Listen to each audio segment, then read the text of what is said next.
BTTH life simulator system. अध्याय 351, Xiao यी जियान का सुखद आश्चर्य। शांत अंतरिक्ष चैनल में जियाओ मिंग और लड़कियां एक झटके में प्रकट हुईं। उसके हाथ के एक झटके से एक छोटी नाव हवा के विरुद्ध फैल गई और एक विशाल अंतरिक्ष नाव में बदल गई। समूह जल्दी से विशाल नाव पर चढ़ गया और प्रक्रिया से परिचित जियाओ यी जियान ने धनुष पर एक स्थान को छुआ, जिससे पूरी नाव में एक ऊर्जा अवरोध पैदा हो गया। अचानक नाव कांप उठी और तेजी से आगे बढ़ी, तेजी से अंतहीन अंतरिक्ष चैनल की ओर बढ़ रही थी। ये सिटी के पास होली पिल सिटी के लिए कोई सीधा स्पेस चैनल नहीं है, इसलिए हमें पहले किंगलिंग सिटी नामक शहर में जाना होगा। वहां से हम एक और वर्महोल के माध्यम से होली पिल सिटी तक पहुंच सकते हैं, जियाओ मिंग ने समझाया। यहां से किंगलिंग सिटी पहुंचने में हमें 3 दिन लगेंगे और फिर किंगलिंग सिटी से होली पिल सिटी पहुंचने में लगभग 4 दिन लगेंगे। इसलिए होली पिल सिटी पहुंचने में हमें शायद 7 से 8 दिन लगेंगे। इस दौरान हम स्पेस बोट के अंदर आराम करेंगे, उन्होंने आगे कहा। जियाओ यी जियान और मेडुसा दोनों ने सहमति में सिर हिलाया। थोड़ी देर की हिचकिचाहट के बाद मेडुसा ने अपने लाल होंठ खोले और पूछा, तुम अभी विस्फोट में फंस गए थे? तुम्हें कोई चोट तो नहीं लगी? मेडुसा के सवाल ने जियाओ मिंग को चौंका दिया।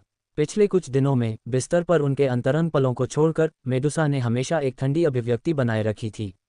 उसके लिए उसकी भलाई के लिए चिंता दिखाना अप्रत्याशित था। शायद ऐसा इसलिए था क्योंकि वे वास्तव में साथी बन गए थे। जब मेडुसा ने जियाओ मिंग की निगाहों को देखा तो उसने अपनी भौहें सिकुड़ी और पूछा, उस नज़र का क्या मतलब है? जियाओ मिंग ने अपना सिर हिलाया और जवाब दिया, कुछ नहीं हुआ। मैं तैयार था, इसलिए मुझे चोट नहीं लगी। तुम इतने जोखिम क्यों उठा रहे हो, इतनी नज़दीक से कोर लाइटनिंग बीट फेंक रहे हो? जियाओ यी जियान ने भी अपनी नाजुक भौहें सिकुड़ीं। जियाओ मिंग की हरकतें बहुत लापरवाह थीं। ऐसा नहीं था कि उसे उस पर भरोसा नहीं था, लेकिन कोर लाइटनिंग बीड एक ऐसी चीज़ थी जो एक पल में ओल्ड घोस्ट झाई जिंग को गंभीर रूप से घायल कर सकती थी। अगर जियाओ मिंग गलती से विस्फोट में फंस जाता तो परिणाम भयानक होते। जियाओ यी जियान नहीं चाहता था कि जियाओ मिंग ऐसे जोखिम उठाए जब उनकी कोई ज़रूरत नहीं थी। जोखिम उठाए बिना भी ओल्ड घोस्ट झाई जिंग उनके लिए कोई खतरा पैदा नहीं कर सकता था। इस बारे में जियाओ मिंग भी कुछ हद तक असहाय महसूस कर रहा था। हालांकि ओल्ड घोस्ट झाई जिंग उनका कुछ नहीं कर सकता था, लेकिन उसका साधना क्षेत्र बाकी सभी से ऊंचा था और अगर वह भागना चाहता तो उसे रोकना मुश्किल होता। उसे चौंका कर ही वे उसे रोक सकते थे। इसके अलावा उस समय ओल्ड घोस्ट झाई जिंग ने एक आश्चर्यजनक हमला करने का प्रयास किया था और जियाओ मिंग बस उसके साथ चला गया था। खतरा महत्वपूर्ण नहीं था और परिणाम ने ऐसा ही साबित किया। जियाओ मिंग को कोई चोट नहीं लगी, इसलिए जियाओ मिंग ने अपना हाथ हिलाया और कहा, मैं ठीक हूँ। चलो अब हॉल ऑफ सोल्स के लोगों का जिक्र नहीं करते। वैसे तुम अपनी नेदर पॉइजन फ्लेम को क्यों नहीं बुलाते ताकि मैं उसे देख सकूं? ये जानते हुए कि जियाओ मिंग विषय बदल रहा था, जियाओ यी जियान ने मुंह बनाया लेकिन फिर भी फ्लेम को बुलाया। भूतिया आग जैसी दिखने वाली एक हरी लौ हवा में उठी। मेडुसा ने जिज्ञासा से नेदर पॉइजन फ्लेम को देखा। वास्तव में उसने हमेशा सोचा था कि जियाओ मिंग के आसपास बहुत सारी स्वर्गीय लपटें हैं। कैसे हो? क्या तुम इसे महसूस कर सकते हो? जियाओ मिंग ने नेदर पॉइजन फ्लेम पर नज़र डालते हुए जियाओ यी जियान की ओर मुस्कुराया। क्या तुम इसे महसूस कर सकते हो? जियाओ यी जियान ने उलझन में जियाओ मिंग को देखा और फिर अपनी नज़र नेदर पॉइजन फ्लेम पर घुमाई। एक पल के बाद उसने आश्चर्य से कहा, नेदर पॉइजन फ्लेम में मौजूद विषाक्त पदार्थ गायब हो गए हैं। हाँ, जियाओ मिंग ने हल्के से मुस्कुराया, फिर अपने हाथ का इस्तेमाल करके हवा से नेदर पॉइजन फ्लेम को अपनी हथेली में खींच लिया। ध्यान से जांच करने के बाद उसने कहा, अंदर के विषाक्त पदार्थ वास्तव में अवशोषित हो गए हैं, लेकिन पूरी तरह से नहीं। आखिरकार नेदर पॉइजन फ्लेम को 1000 साल के जहर अवरोध द्वारा पोषित किया गया था, इसलिए इसमें मौजूद विषाक्त पदार्थों को पूरी तरह से खत्म करना आसान नहीं था। हालांकि शेष विषाक्त पदार्थ नगण्य थे। जियाओ यी जियान के पास वो फुल पॉइजन बॉडी और अब नेदर पॉइजन फ्लेम पर नियंत्रण होने के कारण वह आसानी से नियंत्रित कर सकती थी कि इन विषाक्त पदार्थों का कोई प्रभाव है या नहीं। दूसरे शब्दों में जियाओ यी जियान अब औषधीय गोलियों को परिष्कृत करने में सक्षम थी। जियाओ मिंग ने ये जानकारी उसके साथ साझा की। तुम्हारा मतलब है कि मैं एक कीमियागर बन सकती हूँ? जियाओ यी जियान ने अविश्वास में पूछा। कीमियागर बनना हमेशा से उसका सपना रहा था, लेकिन उसके गुण इसके अनुरूप नहीं लग रहे थे, इसलिए उसने डॉक्टर बनने का फैसला किया। अब जियाओ मिंग ने अप्रत्याशित रूप से उसे बताया कि वह कीमियागर बन सकती है और वह चौंक गई। मेडुसा ने भी उलझन में जियाओ मिंग को देखा। जियाओ यी जियान एक जहर मास्टर थी, तो वह कीमियागर कैसे बन सकती थी? वास्तव में कीमियागर बनने के लिए जरूरी नहीं है कि आपके पास अग्नि लकड़ी का गुण हो। जब तक आप लपटों को कुशलता से नियंत्रित कर सकते हैं, ये पर्याप्त है, जियाओ मिंग ने हल्की मुस्कान के साथ समझाया। लपटों को नियंत्रित करने में कुशल। जियाओ यी जियान की आंखें उत्साह से चमक उठीं। सरल शब्दों में कहें तो कीमिया औषधीय पदार्थों का सार निकालने और उन्हें एक अनोखे तरीके से मिलाने की प्रक्रिया है। लपटों को नियंत्रित करने से आप सार निकाल सकते हैं, खासकर जब स्वर्गीय ज्वाला का उपयोग किया जाता है। उदाहरण के लिए, बनिंग फ्लेम वैली के वैली मास्टर टैंग जेन गोलियों को परिष्कृत करने के लिए 9 थंडर ड्रैगन फ्लेम को नियंत्रित कर सकते हैं, जियोमिंग ने समझाया। आपके पास जो स्वर्गीय ज्वाला है वह नेदर पॉइजन फ्लेम है जिसमें शक्तिशाली विष होते हैं, इसलिए मैंने पहले इसका उल्लेख नहीं किया। अब जबकि नेदर पॉइजन फ्लेम में अधिकांश विष अवशोषित हो चुके हैं, तो आपको बताने का समय आ गया है। मैंने आपसे सेंट्रल प्लेन्स में आने से पहले मेरे कीमिया नोट्स को देखने के लिए कहा था ताकि इसके लिए आधार तैयार किया जा सके। जियो यी जियान ने याद किया कि जियोमिंग ने सेंट्रल प्लेन्स में आने से पहले उसे अपने कीमिया नोट्स का अध्ययन करने के लिए कहा था। उसे नहीं पता था कि यह इस उद्देश्य के लिए होगा। वह अपना उत्साह व्यक्त करना चाहती थी, लेकिन जियोमिंग ने उसके उत्साह पर ठंडा पानी डाल दिया। बहुत ज़्यादा मत बहो। कीमिया के लिए आत्मा की शक्ति पर अत्यधिक नियंत्रण की आवश्यकता होती है, विशेष रूप से औषधीय पदार्थों के सार को मिलाने की प्रक्रिया के दौरान। तांग जेन केवल छठी स्तरीय गोलियों को परिष्कृत कर सकता है। हालांकि जियाओ यी जियान का उत्साह कम नहीं हुआ। गोलियों को परिष्कृत करने में सक्षम होना बिल्कुल भी सक्षम न होने से बेहतर था।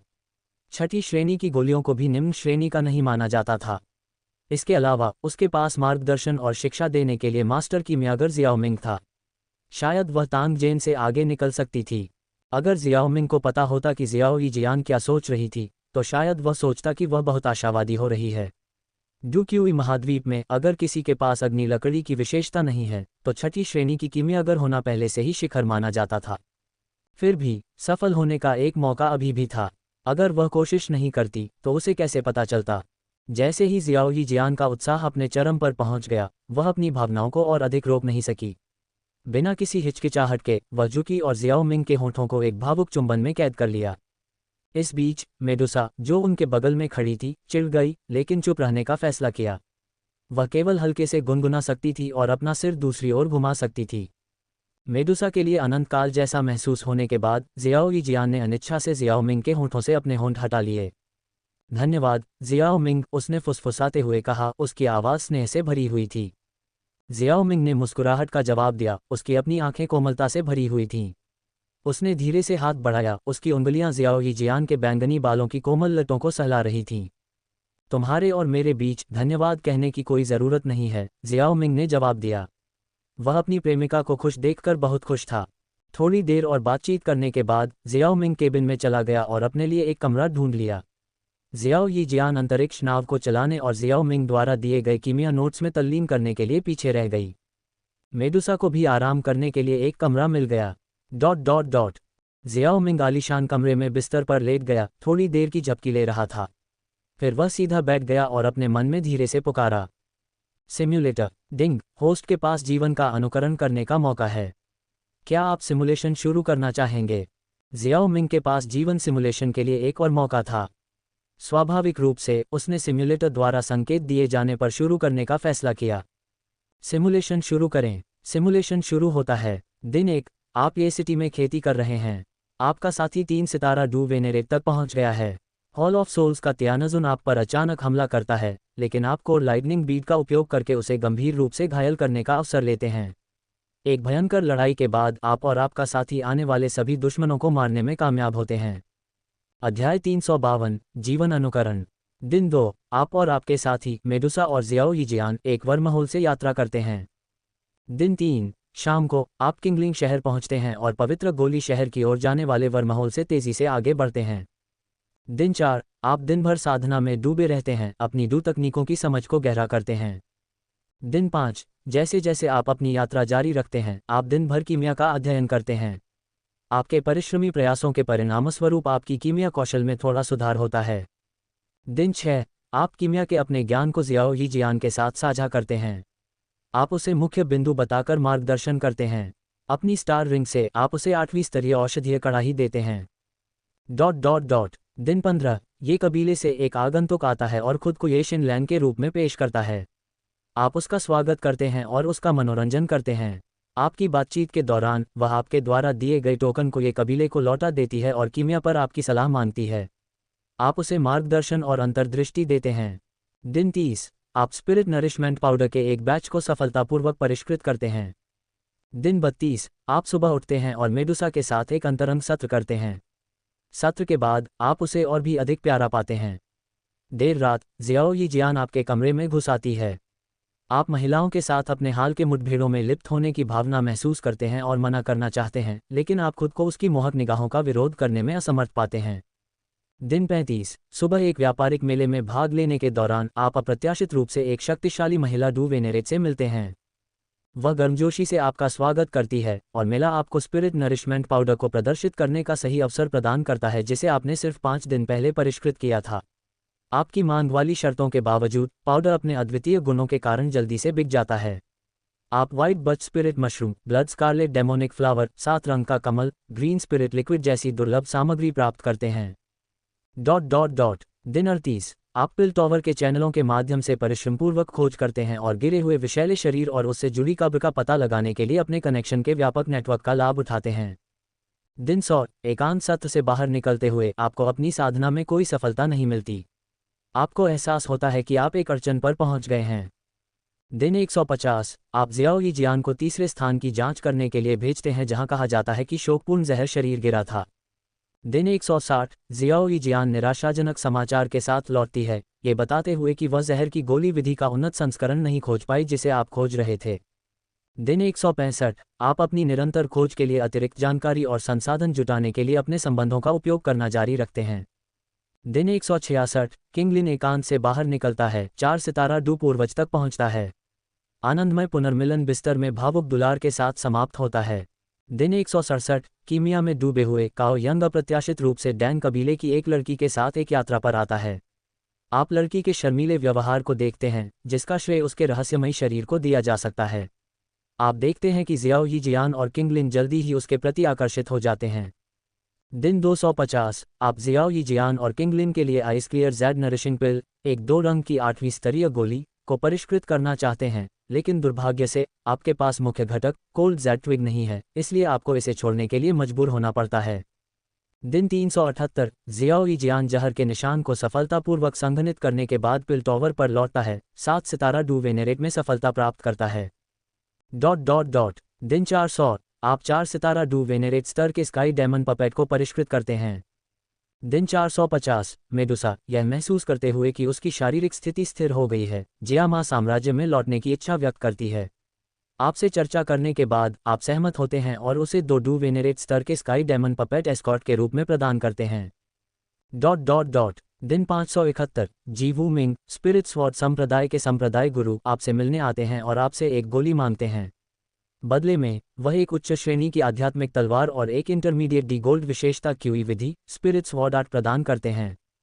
दिन 600, एक उच्च स्तरीय नीलामी में भाग लेते हुए आप अप्रत्याशित रूप से एक बार फिर साउंड वैली के वैली मास्टर से मिलते हैं।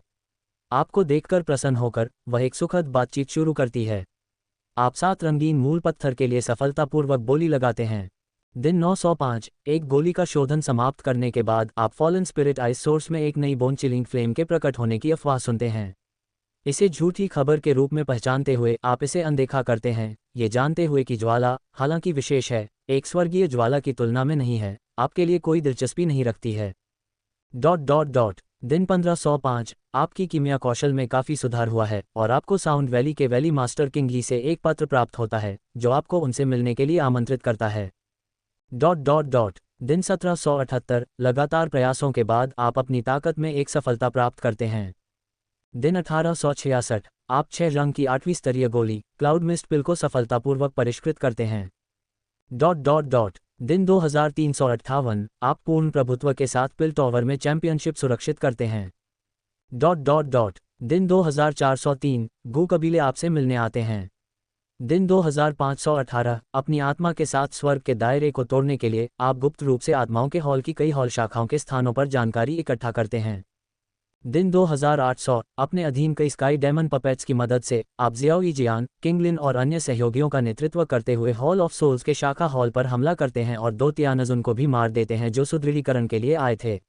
आप सफलतापूर्वक सोल एसेंस का एक समूह प्राप्त करते हैं। दिन 2820, आपकी आत्मा स्वर्ग के दायरे में प्रवेश करती है। दिन 3333, आप उत्तर पश्चिमी क्षेत्र में लौटने का निर्णय लेते हैं और स्मॉल पिल टॉवर के प्रथम एल्डर को अपनी योजनाओं के बारे में सूचित करते हैं। दिन 3650, आप एक दिन साधना में बिताते हैं। सिमुलेशन का अंत। प्रतिभा आइटम का चयन। वर्तमान में उपलब्ध उच्च श्रेणी की आध्यात्मिक तलवार, सफ़ेद बिर्च स्पिरिट मशरूम, 7 रंग का मूल पत्थर। जियाओ मिंग ने अपने विकल्पों पर ध्यान से विचार किया, उसकी नज़र उसके सामने प्रस्तुत प्रत्येक आइटम पर केंद्रित थी। पहला विकल्प एक उच्च श्रेणी की आध्यात्मिक तलवार थी। हालांकि वह इसका सटीक ग्रेड निर्धारित नहीं कर सका, लेकिन यह तथ्य कि इसे एक विकल्प के रूप में शामिल किया गया था, ये सुझाव देता है कि यह बहुत बुरा नहीं था। हालांकि चूंकि जियाओ मिंग के पास पहले से ही उच्च श्रेणी के हथियार थे, इसलिए उसने निष्कर्ष निकाला कि यह इस समय उसके लिए सबसे अच्छा विकल्प नहीं होगा। दूसरा विकल्प, सफ़ेद birch spirit mushroom, Xiao Ming से परिचित था। प्राचीन घने जंगलों और गुफाओं में पाया जाने वाला ये दुर्लभ और उन्नत औषधीय पदार्थ अत्यंत मूल्यवान था। यह विशिष्ट 8 स्तरीय गोलियों के शोधन में एक आवश्यक घटक था, जिससे ये कीमियागर और साधकों दोनों द्वारा अत्यधिक मांग में था। तीसरा विकल्प, 7 रंग का मूल पत्थर, जियाओ मिंग की रुचि को बढ़ाता है। इस पत्थर को उत्परिवर्तित आध्यात्मिक पत्थर माना जाता है, जिसका 7 रंग वाले स्वर्ग निगलने वाले अजगर के साथ एक विशेष बंधन था। किंवदंती के अनुसार एक 7 रंग वाला मूल पत्थर केवल एक मृत 7 रंग वाले स्वर्ग निगलने वाले अजगर के स्थान पर दिखाई देगा। जब 7 रंग वाले स्वर्ग निगलने वाले अजगर के खून के साथ मिलाया जाता है, तो यह एक अलग ऊर्जा को मुक्त करता है। अजगर के लिए यह एक शक्तिशाली टॉनिक के रूप में कार्य करता है, जबकि सामान्य व्यक्तियों के लिए इसका मूल्य 3 रंग की 8 स्तरीय गोली के समान था। बिना किसी संदेह के 7 रंग का मूल पत्थर सिमुलेशन के भीतर सबसे मूल्यवान विकल्प के रूप में खड़ा था। इसके अलावा, ये देखते हुए कि मेडुसा एक 7 रंग वाला स्वर्ग निगलने वाला अजगर था, पत्थर उसके हाथों में और भी अधिक फायदेमंद होगा। दुर्भाग्य से, ये 9 रंग का मूल पत्थर नहीं है। 9 रंगीन मूल पत्थर मेडुसा को 9 रंगीन स्वर्ग निगलने वाले अजगर में विकसित होने की अनुमति दे सकता है, जबकि 7 रंगीन मूल पत्थर केवल कुछ हद तक उसकी ताकत बढ़ा सकता है। मेडुसा की वर्तमान स्थिति को देखते हुए उसकी ताकत में सुधार अभी भी जियाओ मिंग को लाभ पहुंचाएगा। सौभाग्य से, पत्थर एक बार इस्तेमाल होने वाली वस्तु नहीं थी, इसलिए 7 रंगीन मूल पत्थर का उपयोग करना है या नहीं, इस पर दोबारा विचार करने की कोई आवश्यकता नहीं थी। अपने दिल में निर्णय लेते हुए जियाओ मिंग ने अपने मन में कहा, सिम्युलेटर, मैं 7 रंगीन मूल पत्थर चुनता हूँ। जैसे ही उसके शब्द गूंजे, उसके सामने 7 चमकीले रंगों को प्रदर्शित करने वाला एक पत्थर प्रकट हुआ। लगभग आधी मुट्ठी के आकार का, इसकी सतह पर 7 अलग अलग पैटर्न थे, जो एक फीकी लेकिन अचूक ऊर्जा उत्सर्जित कर रहे थे।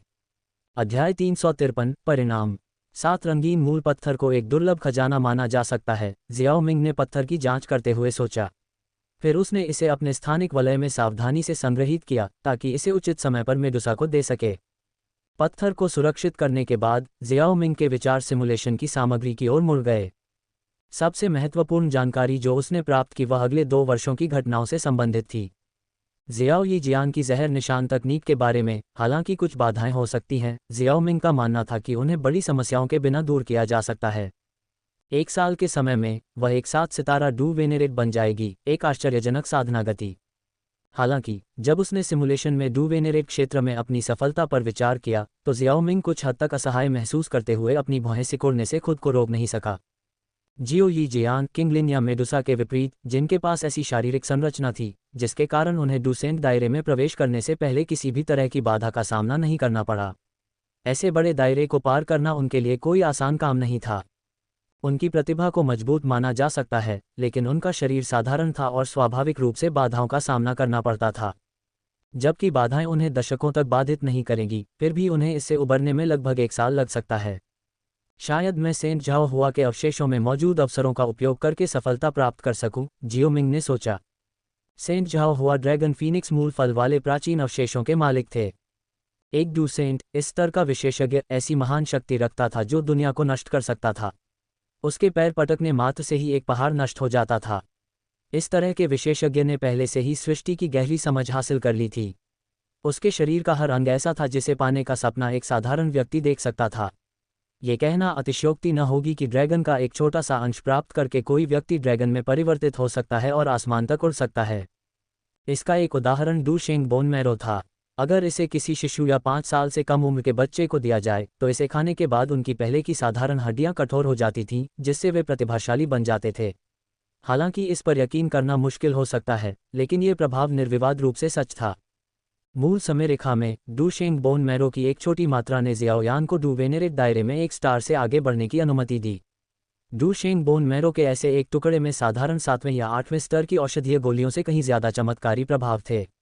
ऐसी गोली मिलना दुर्लभ था जो डू वेनेरेट स्तर के विशेषज्ञ की ताकत को 1 स्टार तक बढ़ा सके।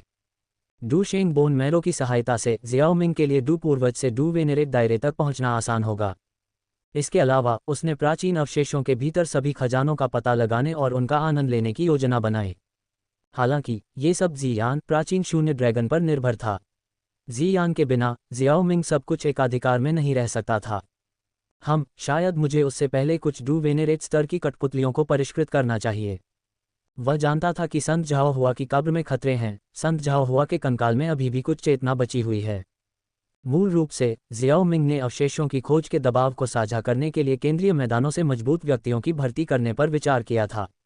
हालांकि अगर वह लाभों पर एकाधिकार करना चाहता था तो अपनी खुद की कठपुतलियों को परिष्कृत करना बेहतर होगा। और 1 साल में जियाओ जियान की प्रगति के साथ संत झाओ हुआ के अवशेषों और उनके कंकाल में मौजूद खजाने उसके हाथों में होंगे। फिर भी स्काई डेमन कठपुतलियों को परिष्कृत करने के लिए उपयुक्त भौतिक शरीर और आत्माएं ढूंढना एक चुनौती होगी। हालांकि उसके पास कुछ शरीर थे जो परिष्कृत करने के लिए उपयुक्त थे, वे पर्याप्त नहीं थे। आत्माओं के हॉल के 4 माननीय बुजुर्गों की आत्माएं युद्ध के दौरान गंभीर रूप से क्षतिग्रस्त हो गईं जब उनका जीवन आत्मा लौट टूट गया। इसलिए भले ही जियाओमिंग के पास उनकी लाशें थीं, फिर भी उसे शोधन प्रक्रिया के लिए उपयुक्त आत्माओं की आवश्यकता थी। वर्तमान में उसके पास केवल ओल्ड घोस्ट झाई जिंग की आत्मा थी। अभी के लिए जियाओ जियान द्वारा पराजित आत्माओं के रक्षकों के हॉल कुछ उपयुक्त लाशें होंगी। हालांकि जियाओमिंग के पास अपनी ज़रूरत की चीज़ें हासिल करने के अपने तरीके थे। सेंट्रल प्लेन्स का क्षेत्र बहुत बड़ा था और ऐसा कहा जाता था कि एक बड़े जंगल के भीतर सभी प्रकार के पक्षी पाए जा सकते थे, जिनमें दुष्ट व्यक्ति भी शामिल थे जो जघन्य कृत्य करते थे। जियाओमिंग ने 3 भूत बिच्छू राक्षसों के बारे में सुना था जिन्होंने क्लाउड रेन संप्रदाय की स्थापना की थी, जहां वे अपनी ताकत बढ़ाने के लिए मांस के बर्तन का इस्तेमाल करते थे। ये तथाकथित मांस के बर्तन प्रतिभाशाली लड़कियां थीं जिन्हें प्रशिक्षित करने के लिए क्यूई विधि दी गई थी। क्लाउड रेन संप्रदाय की अनूठी संभोग विधि के माध्यम से उनके शरीर के भीतर डू क्यूई को अवशोषित करने से पहले उन्होंने 1 दशक से अधिक समय तक कठोर प्रशिक्षण लिया। बेशक इस तरह की क्यूई विधि बहुत ज्यादा दबंग थी। जिन महिलाओं की डू क्यूई अवशोषित हो जाती थी वे आमतौर पर 10 दिनों के भीतर बुढ़ापे से मर जाती थीं। क्लाउड रेन संप्रदाय के 1000 से ज्यादा शिष्य थे, जिनमें से सभी महिलाएं थीं जो 3 पुराने राक्षसों को अवशोषित करने के लिए मांस के बर्तन के रूप में काम करती थीं। जबकि जियाओमिंग आम लोगों को नुकसान पहुंचाने से हिचकिचाता था, उसे 3 भूत बिच्छू राक्षसों से निपटने में कोई हिचक नहीं थी। वह ऐसे घृणित प्राणियों से सबसे अधिक घृणा करता था। आमतौर पर वह ऐसे लोगों को खोजने के लिए अपने रास्ते से बाहर नहीं जाता था, लेकिन अब जब उसे ज़रूरत थी तो जियाओमिंग को उनके शरीर और आत्मा का उपयोग करने में कोई आपत्ति नहीं थी। बेशक 3 भूत बिच्छू दानव कई सालों से अपनी आज़ादी का आनंद ले रहे थे और उनके पास इतनी ताकत थी कि जियाओमिंग इस समय उसे संभाल नहीं सकता था। उसका लक्ष्य अपेक्षाकृत कमज़ोर शक्ति वाले लोग होंगे। जहां तक 3 भूत बिच्छू दानवों की बात है, जियाओमिंग अपनी क्षमताओं के प्रति अंधा नहीं था। वह उनसे तभी निपटता था जब उसके पास ऐसा करने की ताकत होती थी। जब उसके पास ताकत की कमी होती थी तो वह जितना संभव हो सके उनसे बचने की कोशिश करता था। इन दुष्ट व्यक्तियों की तलाश करने के अलावा जियाओमिंग ने दूसरों के साथ व्यापार करने पर विचार किया। पैसा एक ऐसी चीज़ थी जो अभी उसके पास प्रचुर मात्रा में थी, और पिल टॉवर के 8 महान बुजुर्गों में से एक के रूप में उसकी स्थिति ने उसके उद्देश्यों के लिए उपयुक्त शरीर ढूंढना अपेक्षाकृत आसान बना दिया। कुछ देर तक इस विषय पर विचार करने के बाद जियाओमिंग ने इसे एक तरफ रख दिया और अपनी साधना पर ध्यान केंद्रित किया। मध्य मैदानों में एक सुनसान पर्वत श्रृंखला में एक विशाल महल जैसी संरचना एक भयावह आभा बिखेर रही थी, जो ऊंचे पहाड़ों से घिरी एक छिपी हुई विशाल घाटी के भीतर बसी थी। यह एक झुके हुए आदिम जानवर जैसा लग रहा था, जो अंधेरे में एक अशुभ उपस्थिति का उत्सर्जन कर रहा था। काले महल की सीमा के भीतर कई पत्थर के खंभे खड़े थे और क्रॉस लेग बैठे लोगों की धुंधली सिलहुट देखी जा सकती थी। प्रत्येक सांस के साथ ये आकृतियां एक भयानक माहौल को उजागर करती थीं क्योंकि वे काले कोहरे के कफन में लिपटी हुई थीं। अगर जियाओमिंग मौजूद होते तो वे तुरंत इन आकृतियों को आत्माओं के हॉल के रक्षक के रूप में पहचान लेते। स्पष्ट रूप से ये स्थान आत्माओं के हॉल से संबंधित एक शाखा हॉल था। महल के एक मंद रोशनी वाले कमरे में अचानक एक बातचीत शुरू हुई। झाई जिंग का सोल टोकन अभी अभी टूट गया। क्या चूंकि तुम उसके साथ इस शाखा की रखवाली कर रहे थे, क्या तुम्हें पता है कि वह कहाँ गया? उद्धरण चिन्ह ... वह शियाओमिंग को पकड़ने के लिए पिल क्षेत्र में ये शहर गया था। मैं उसके साथ नहीं गया क्योंकि शाखा की रखवाली के लिए किसी को पीछे रहना था। शियाओमिंग, ऐसा लगता है कि शियाओ कबीले का ये वंशज उतना साधारण नहीं है जितना हमने शुरू में सोचा था। उसने 4 माननीय बुजुर्गों और अब एक तियानजुन को भी हराया है। काफी प्रभावशाली।